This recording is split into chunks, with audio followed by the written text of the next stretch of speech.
Welcome to DPC Pediatrician. We're Dr. Phil Boucher and Dr. Marina Capella, two DPC pediatricians who are on a mission to share our love of direct primary care with you. Hey everyone, welcome back to another episode of DPC Pediatricians. Today we are answering another question that often comes up, which is, can I start a practice if I still have student loans? There's been so much change with the student loans that I feel very lucky that is a more recent thing in my past, because I know that there were all these different programs to do student loan repayment and everything. And it seems like things are in a little bit of a tizzy in Washington these days. And so I'm less confident that those people will always get their checks cleared or their student loans expunged from the record. But one of the common questions that comes up is, I still feel beholden to my student loans, which means I feel beholden to the academic center that I'm working at, the federally qualified health center, the large group that I'm a part of. There's all these reasons that I just can't jump ship right now and start something new.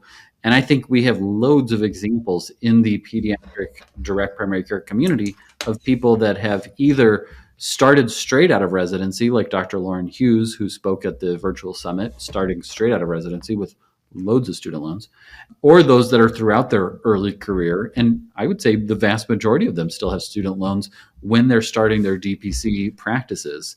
And I think from my perspective, and Marina, you're very much the finance guru when it comes to like all of the numbers and things like that. And I'm kind of more of the not that. Or maybe picture sort of. The big picture guy. The big picture guy. Like, the vibes check out. The vibes are fine. But I absolutely think that when structured correctly, you can jump into your DPC, you can grow your practice, you can have the money that you need to get off of the ground despite having student loans. And I can't think of anybody that I've ever said, you still have these student loans, just stick around for a couple more years as you get closer to burnout and keep your fingers crossed that the government comes through for you with the student loan repayment. If you're miserable, don't let something like student loan repayment affect that, because that's like 2 or 3 patients per month to pay for your student loans, when you could figure out how to get those patients in the door so that you can leave and start something much better, much sooner. Mm-hmm. Yeah. Well, I can speak a bit from personal experience. I still had student loans when I started out my practice, and I can definitely attest to the fact that it's scarier because making the leap into the world of DPC, it's a leap of faith in large part. It's like, I think this is going to work. I've done everything I can to ensure that I have a plan that's going to work. It's working for other people, but there's no guarantee, right? I would be lying to you if I said that there is a guarantee that your practice is going to just like take off and you're going to be making your dream salary and and life is going to be wonderful within a year. First of all, sometimes it takes a lot longer than people expect to get to their salary goal and to their patient panel goal. And sometimes unexpected things happen, right? Like the COVID pandemic or things that are going on a federal level in politics that affect healthcare and loan repayment programs and things like that. So you're never going to have a guarantee. You're never going to be 100% sure. But I'd say if you've done all of your mental homework and really planned to the best of your ability, if you have a good vibe, I believe in vibes. I'm a little woo-woo like that. Like if you have this like internal sense of confirmation that this is the right path for me, this is going to work, I'm willing to take that leap of faith to just do it, then it's probably going to work out, right? And I definitely had to take that leap. Now, there were some security checks in place. Like I had a part-time job still working for a large health system, and that helped me to be able to pay my bills in the beginning because I had still life expenses. And you mentioned that it's only 2 to 3 patients a month, Phil. It was, my student loan payment was about $1,500 a month. So that's a big bill, right? And of course it's going to be variable depending on how many loans you took out in order to get through your education. I started out with about $250,000 in total of loans coming out of residency. And for many years that felt like, I don't know, it felt like shackles because I felt like I have to work for this FQHC in order to qualify for loan repayment and all that stuff.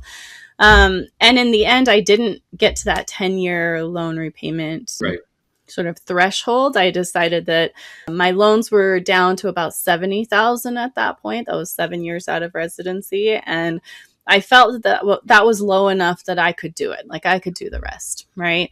Now, that's not the situation that everyone else is in. I know people that are many, many years out of practice and they still have really large student loan bills, Yeah. right? And so it really depends on your situation. And maybe you're contemplating DPC, and maybe the answer that you get for yourself is that it's not the right time yet, but maybe in a couple of years. Maybe you have to be strategic about, okay, I'm going to continue working for the system. I'm going to make it to that 10-year mark, and Right. then it's going to be right.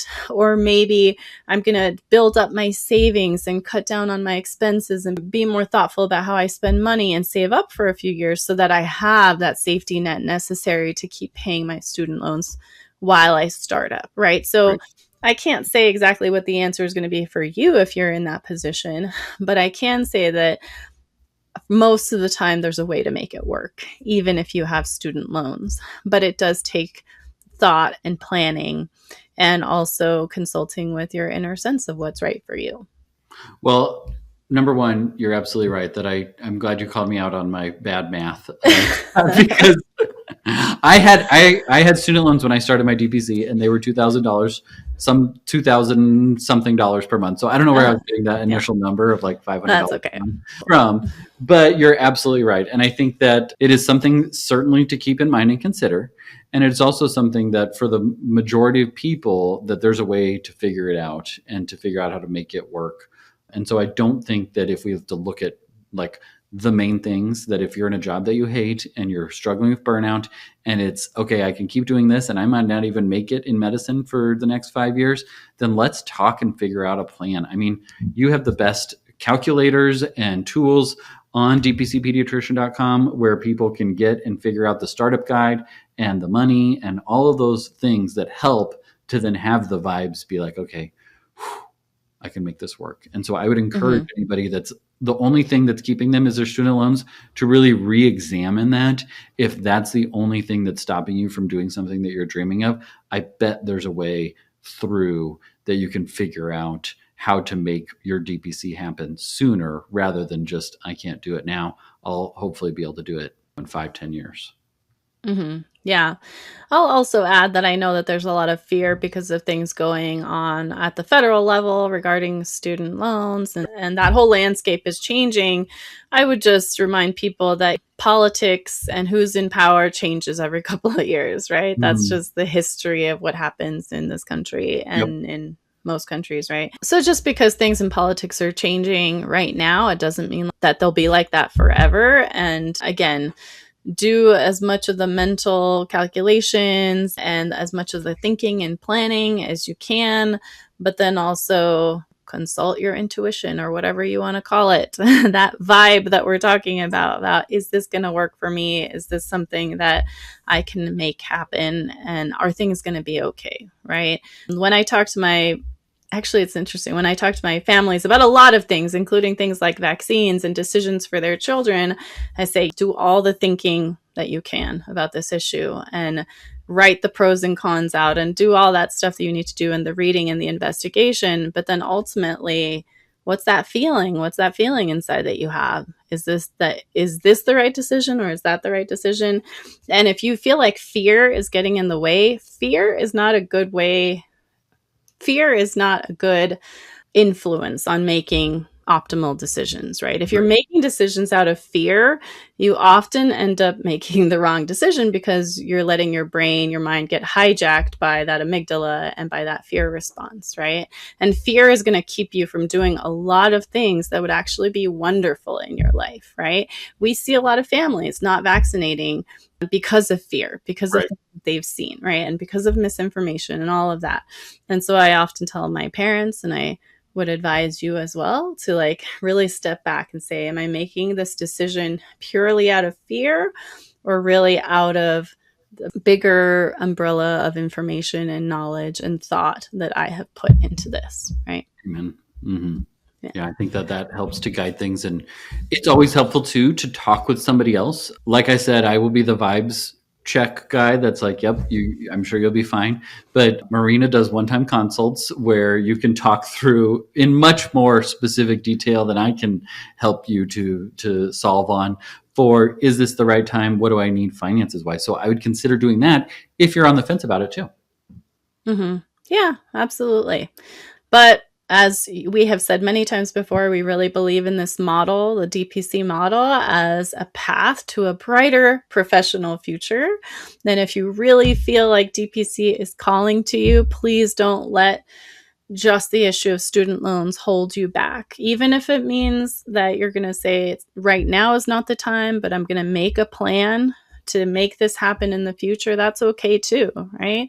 But there are ways. There are many people who have made it work. I know many other DPC pediatricians in the community and friends that I have who started their DPC even though they had quite a bit of student loans that they still had to pay off. So it does not have to be a deal breaker. I have heard people saying that I could never start a DPC because I have student loans, and that's not necessarily true. Now, it may be true for you, but it's not true as a blanket statement. And that's why we're talking about this, because we want to reassure you that just because you have student loans, it doesn't mean that this is impossible for you. But there's a lot of planning that has to take place. All right. Well, thanks, everyone. Hopefully this answered a couple of your questions about this. If you have other questions that you'd like to ask on this topic or other topics, you can email us support@DPC Pediatrician to request episodes you'd like us to talk about. Also, we had a fantastic summit back in September, our first ever virtual summit. The recordings are available on our website for purchase, dpcpediatrician.com. And you can find out more information about what the sessions covered, the speakers, and you can purchase the recordings there. Lots of great stuff, including inspiring stories from other DPC pediatricians, as well as stuff about the finances of DPC, vaccines, and a lot more. So thanks for listening. Until next time.